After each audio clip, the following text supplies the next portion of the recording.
after getting into a boat, he crossed the sea and came to his own town. And just then, some people were carrying a paralyzed man lying on a bed. When Jesus saw their faith, he said to the paralytic, "Take heart, son, your sins are forgiven." Then some of the scribes said to themselves, "This man is blaspheming."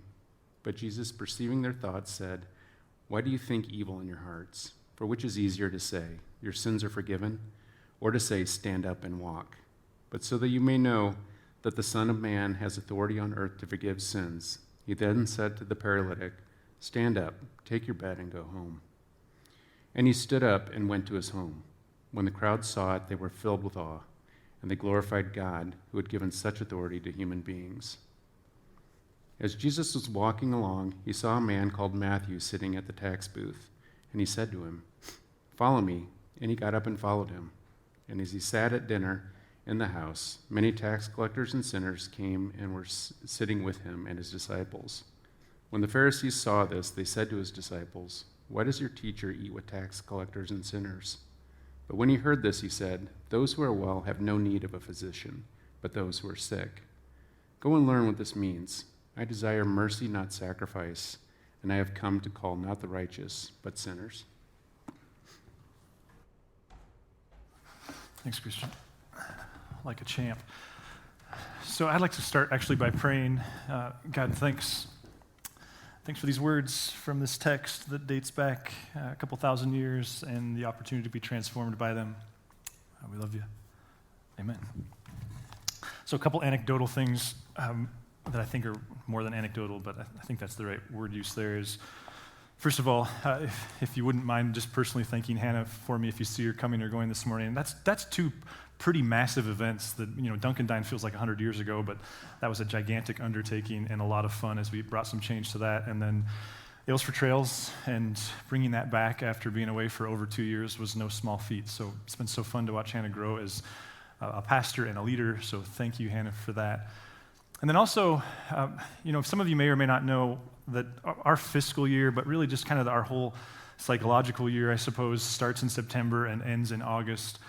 And we'll give you a budget update here in a few weeks, kind of still letting some of those final things trickle in. But one thing that I thought was pretty neat was what I learned a couple weeks ago at our last council meeting setting this next year's budget was that this last year, so the budget year that ended at the end of August, the number of families or individuals who gave was down 30%, but the overall giving was up 4%, which is pretty remarkable. So thanks for those of you who are a part of all that, and I get there's been a lot of things going on. So thanks, it's fun to serve people with you. So this morning, I think the jumping off point is this question of what are your strengths? Like if someone were to ask you and you could kind of push aside false modesty, what are the few things that you're best at? And I really want you to take a moment to just kind of consider that while I take a drink of tea. Obviously, there's a lot of categories for strengths. You might have thought in terms of character and some of the character traits you have. You might have thought in terms of skills that you've been trained for, whether that's with your work or just with a sport or something. Maybe you think of yourself as having people skill. But the reason why I think that's a helpful question is, we've been in this series from Matthew all the way since the week after Easter, and if you're just catching up with us, we're so thrilled that you're here. I don't think we realized at the time, not knowing how long we would do this, that we would go this long, but I also don't think we realized what the why behind the what was. And for me, it's becoming more and more clear emotionally because this happened to me personally in my own chair time, my own study devotion time before it became a series. But I think the landing point for me or the powerful why is like we're coming out of a season of such strong rhetoric, that the ideology is so strong, the conversation and the opinions, and I love to read and I love experts as much as anybody, I think. What's been refreshing about this series is the chance to do our level best at looking at this gospel according to Matthew in its historical context the best we can and just ask this question of who is this Jesus and why does he matter? And why are there, for better and for worse, 2,000 years of people being influenced by books like this one called Matthew about this guy named Jesus? But one way to frame what Matthew's been doing, and I kind of skipped it early on, but if you go all the way back to chapter 4 of Matthew, and you get in rather to chapter 5, one of the ways to frame what Matthew's been doing is he's been putting forth in front of us, here are some of Jesus' strengths. And in chapter 5, you may remember he starts the Sermon on the Mount by saying, unless your righteousness surpasses that of the scribes and the Pharisees, then you're not worthy of the kingdom of heaven. And we explored, like that to me is a very seminal text from Jesus' teaching, because what we explored is that what Jesus is doing there is he's calling out the best version of goodness available in his day and saying it's actually not that good. And his critique is that oftentimes we focus on behavior modification, and Jesus is saying, I want to work on your heart. And so what we explored throughout the Sermon on the Mount, which took us most of the summer, was that Jesus doesn't focus on the externals of anger. He deals with the character side and the internals of anger. And Jesus doesn't focus on the externals of sexuality. He focuses on the internals of sexuality and the value of people. He doesn't focus on the externals of taking vows. He focuses on the internals of dealing with and addressing that compulsion we all have to control one another, especially with our words. So one way to frame what Jesus is doing is he's saying, hey, I'm good at character, which is either arrogant or remarkable. And he's saying, I can actually make you good. Like we're not going to modify behavior. We're going to go after the heart. But then in Matthew 8, Jesus comes down off the hill, one like Moses. And you may or may not remember, he's immediately greeted by a leper who's obviously got some physical stuff going on. And then a Roman centurion whose servant's got some stuff going on. And then his friend Peter, his mother-in-law, is physically ill. And in every case, Jesus heals them. So first skill, character. Second skill, he's got the ability to heal the human body. Then it's like no quicker does that happen. And Jesus says, hey, I'm going to go over to the other side of the lake. Who's with me? And as they're going across the lake, this storm hits. And Jesus, third skill, he calms the storm, demonstrating this ability, if you will, to control creation or creation and the weather, something the Psalms say only God can do. He gets there to the other side, and immediately there's a demoniac man who comes after him, and he drives out the demons, demonstrating, and Matthew's going to return to this theme, as are we, demonstrating that this Jesus has authority, has skill, even over intelligent evil, even over this unseen realm of evil. Now, for me, the advantage of this season and reading Matthew from left to right has been recognizing, wait a minute, I don't think what Christian just read leads us into a new theme. Because we get confronted with this story, and what's it about? It's about someone who gets their sins forgiven. And what if these stories, and I've purposely put them together, are about God's skill, Jesus' skill, A, to forgive sin, but B, to create followers who have that skill themselves. And what if the faith that Jesus wants us to have, which has also been a theme for several weeks from this Gospel of Matthew, involves the faith of releasing people from the contempt we have for them because of the wrongs that they've done to us and other. Now, if that's the skill, that this Jesus, obviously this would be a statement of divinity, that he's God, but if it's true, then I think we got to slow down and ask this question. Does the skill to forgive sin still matter? And I'm really not trying to be catty. I think I'm working on Advent right now and some of the stories because we're going to do an Advent series, and I'm just confronted personally by, like, how do I even think about things like obedience and sin? Like, is it still a skill that even matters to us?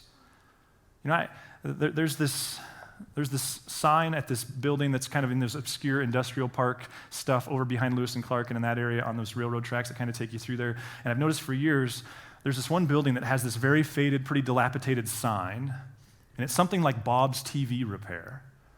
And I've thought to myself for a while, Bob probably made a good go of it there for a while.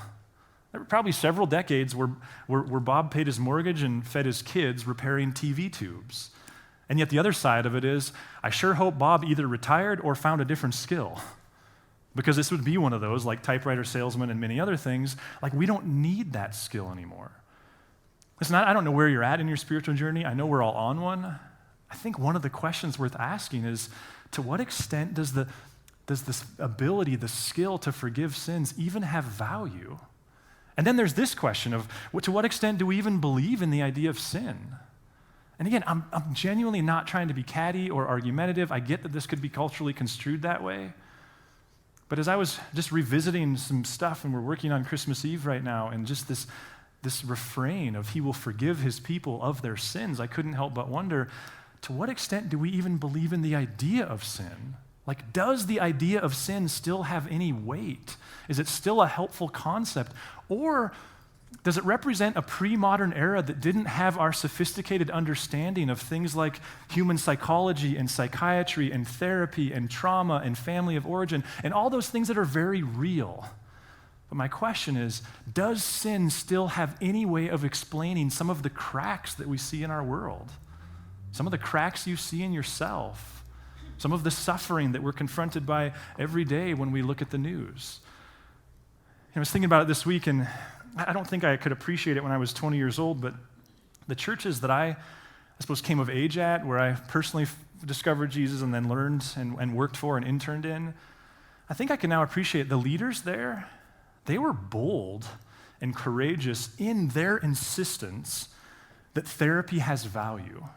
I can think back of guys like Vern and Stan and others, and in hindsight, they came up in a world where it just said it's all about biblical counseling, it's all about theology. If we can just get people to think about God correctly, we can take care of all the human suffering. And they argued for something more than the pastor with good intentions and great understanding of a sound theology. They weren't trivializing the value of that either, but they really fought for the place of trained psychiatrists and psychologists, even at times the role of pharmaceuticals in people's getting well.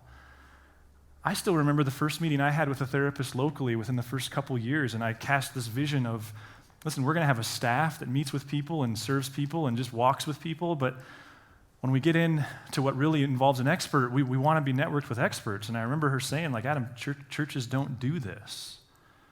But here would be my question.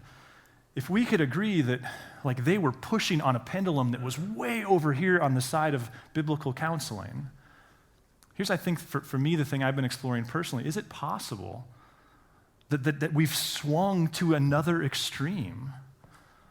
To where we've put all of our hope in therapy and all of our hope in the psychology and psychiatry and the science of that.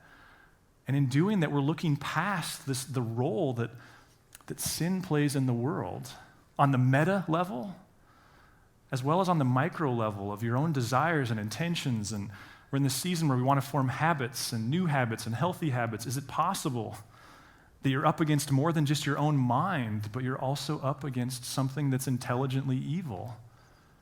Like, to what extent is sin still a helpful concept? And then there's this other question of, so what does Jesus see as the connection between sin and physical suffering? Like, how does Jesus understand the connection between those two things? You know, I think we probably all know, and if not, it's important to know that Jesus lived in a world, and it wasn't just a Jewish world, but the ancient Near East in his world generally believed that if a child was born with certain challenges, or if a person had something like leprosy happen to them, the safe assumption was God was judging them for some kind of sin. And so Jesus stepped into a world that generally held that physical suffering and sin are inexorably linked. The question becomes, is that how Jesus saw the world? Is that what he believed? And I think what we've already passed by in these narratives, and I'm grateful for N.T. Wright and the way he points this out in that commentary that Hannah and Justin referenced. What's worth pointing out is we've already visited 3 healing stories, that of a leper, that of a centurion servant, and that of a woman who was Peter's mother-in-law. In every case, Jesus physically healed them, and in any of those cases did Jesus bring up the issue of sin.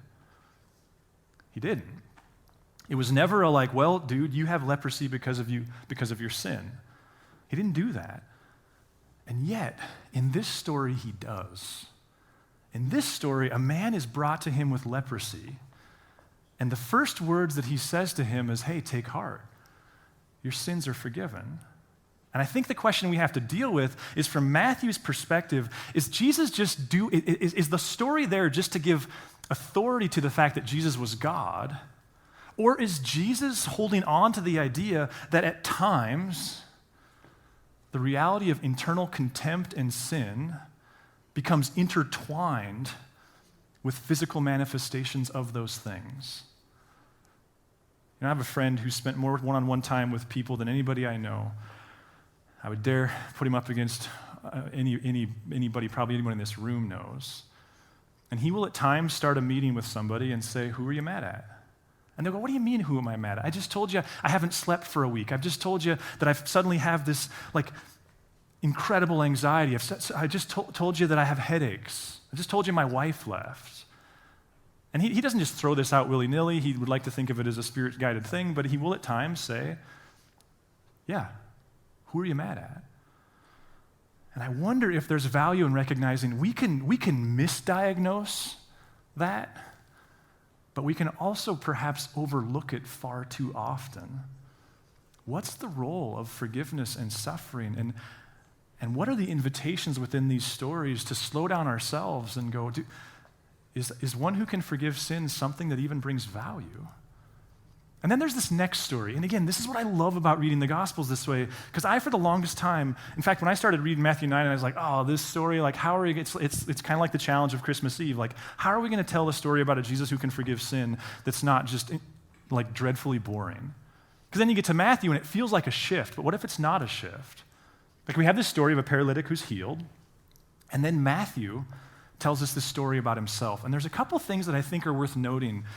And this is part of what we're going to talk about in this class, is sometimes you just read stuff over and over and over in this Bible study group. Sometimes you have to read them 100 times before you go whoa. But there's a couple observations I think worth making. One, remember, the gospel writers are not bound by the constraints of chronology.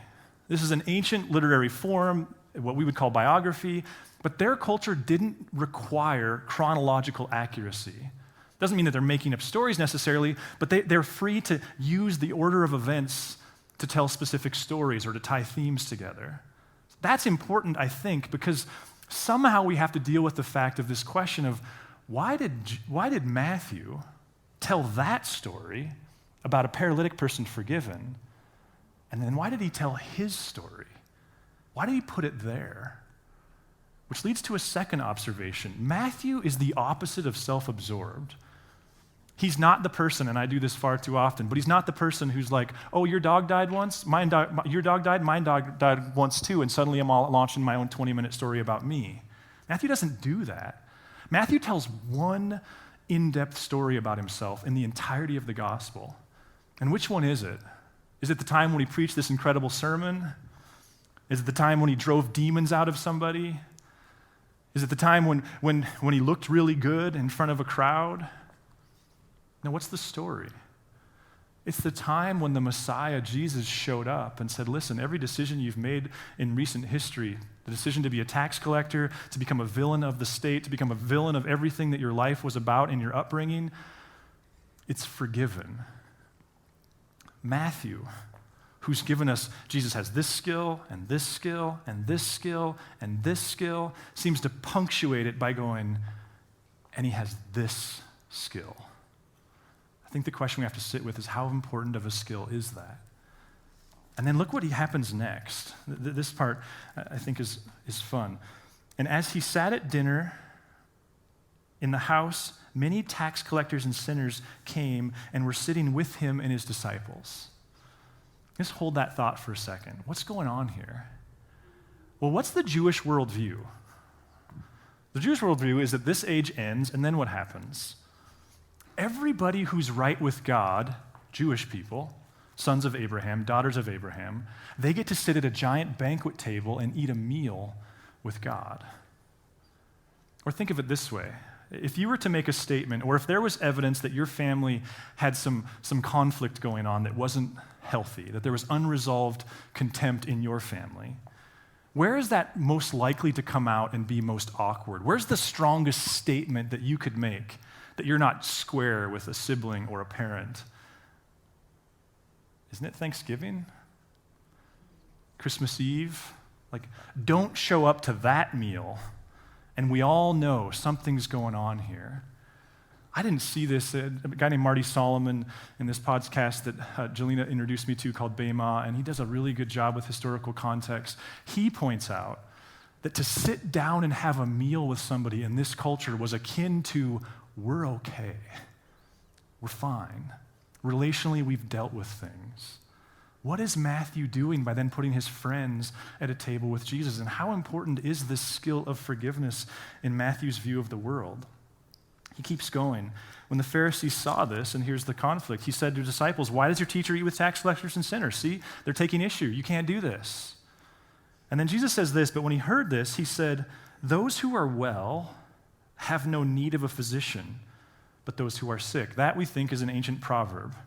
He's quoting back to them. And then he goes to the text. "Go and learn what this means. I desire mercy, not sacrifice.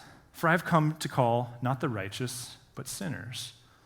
This gets into some of our greatest theological mystery in our day. I just texted a friend who's a professor who just graduated from UCLA in this whole realm a few weeks ago, and I said, "So, to what extent was God's command for animal sacrifice a direct command from him, and to what extent was it born of human misunderstanding?" Just a small text conversation. And he said, "Well, depends on who you ask." But what was clarifying and helpful to me was he said, if we're talking about the Torah, the first 5 books, you can make a strong case that it was commanded from God. If we're talking about the prophets, he said, then you can make a strong case that it was a misunderstanding on the part of humans. When Jesus says, "Go and learn the meaning of this statement, I desire mercy, not sacrifice," he's really grabbing hold of a whole book, a book called Hosea, a prophet called Hosea. And the theme of Hosea is really found in that quote. I desire mercy, not sacrifice. Now, we've explored this in the past, and we've not even all agreed on this theology, and that's okay. But this, frankly, is right at the heart of the way I view God and the text. In Hosea 11, some would call this, one of my friends, Dr. Delamarter, calls this one of the Mount Everests of the Bible. And what does that reference mean? But it means it's this high point from which we can see way beyond, deep into history. And we get a view as to who this God is, and frankly, the inevitability of the cruciform God who goes to the cross, if nothing else, to defeat evil on our behalf. Look at chapter 11. This is the heart of a father. "When Israel was a child, I loved him. And out of Egypt I called my son. The more I called them, the more they went from me. They kept sacrificing to the Baals and offering incense to the idols." What is this? It's a father grieving the loss of a rebellious child. It's a father who's grieving the loss of his own purity before God. It's this prone to wander, Lord, I feel it, prone to leave the God I love. It's that song Anna sings so well, like outlaw, of like, come arrest me, I surrender to you, because absent your grace, like I just wander off. But then look at the next verse. This is God the judge, or not the next, but verse 5. "They shall return to the land of Egypt, and Assyria shall be their king because they have refused to return to me." This is the judge with the authority of justice on his side, holding the gavel, saying, this is what you deserve. This is what justice says should happen. But then look at verse 8. "How can I give you up, Ephraim? And how can I hand you over, O Israel? How can I make you like Admah? How can I treat you like Zeboim? My heart recoils within me." Look at the shameless emotive energy of God. "My heart recoils within me. My compassion grows warm and tender. I will not execute my fierce anger. I will not again destroy Ephraim, for I am God and no mortal, the Holy One in your midst, and I will not come in wrath." There's this tension of mercy and justice. And those who look to Hosea to understand Christ and God as a whole would see what we see is the scales. This God, one way to say it is this God, the way Dr. Delamarter says it, this God has a profound character flaw. And it's that he values mercy more than justice.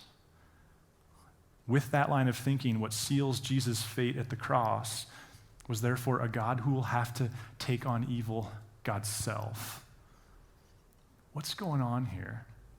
Jesus is looking at some people who are struggling to offer forgiveness, who can't believe the audacity that Christ is associating with these tax collectors. And what is he saying? Go and learn the meaning of this statement.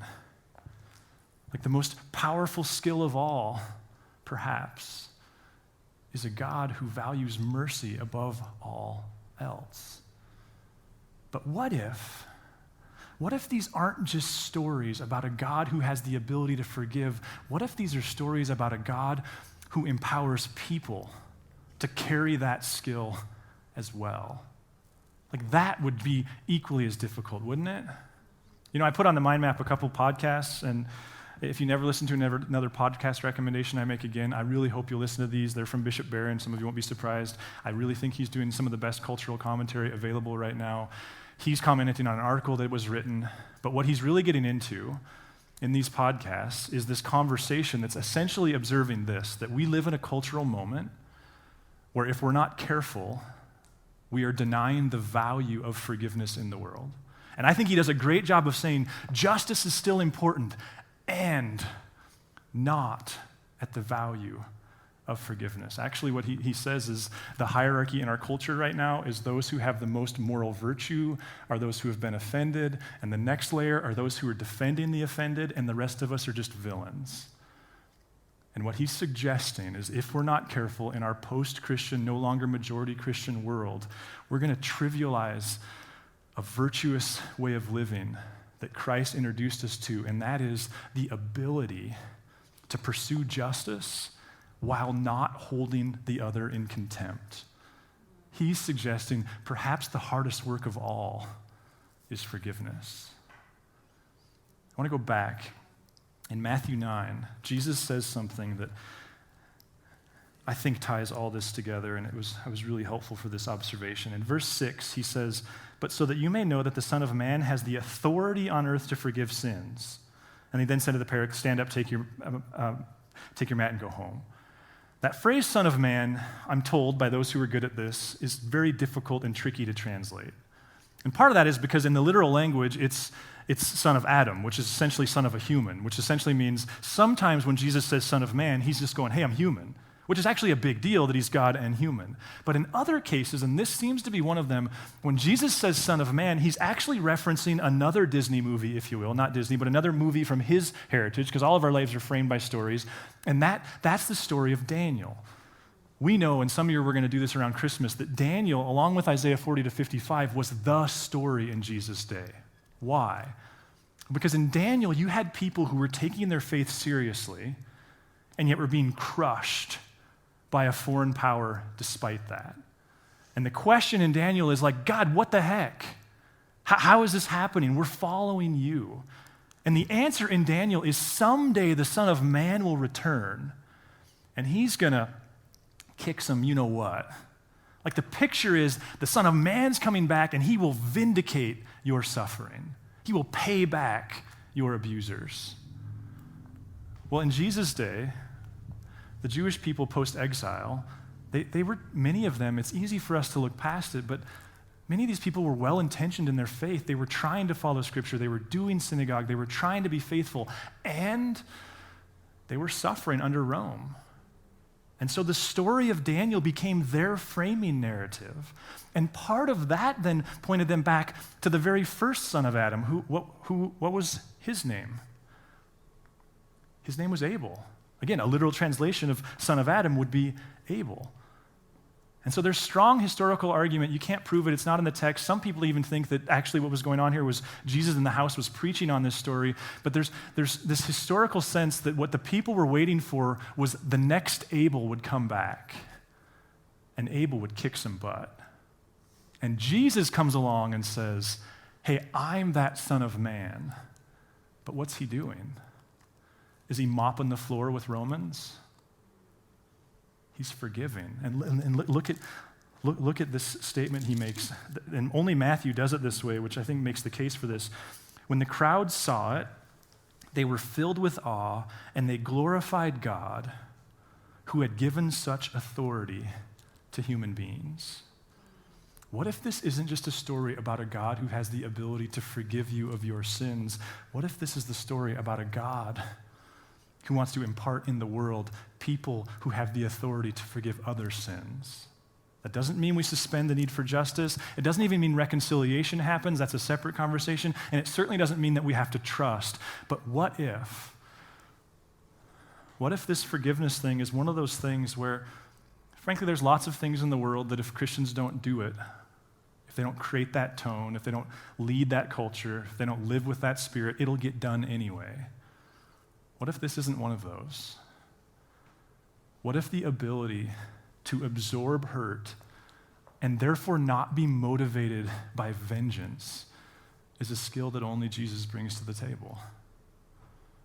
I think as the band comes forward and we get ready to just give you a chance to take communion, which obviously really captures this idea of being at a table. And ushers, you guys can come forward and get ready as well. I guess I want to send you into this time to grab your elements, really just asking a few questions and see if some of them, the Spirit of God would lead you deeper into them personally. This first one is like, who are you mad at? And are you open to the idea that like unresolved conflict can come out sideways in the ways lots of things can? Is there someone that you're holding in contempt, or some buddies, or a whole group of people?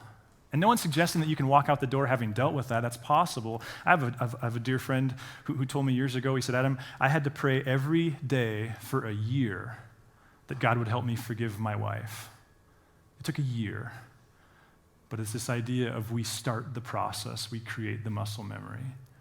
Second, how are you doing at exercising your own call to forgive others? I think this is one of those moments where as Christ followers, we have to decide, do we bring something to the world that otherwise isn't there? How are we doing? How am I doing? And then last, to what extent, if any, are you aware of your need for God's forgiveness? In your own scope of getting well, is this even a part of the equation? And should it be? If you would like to learn more about Narrate Church, find us at narratechurch.org or look us up on Facebook and Instagram.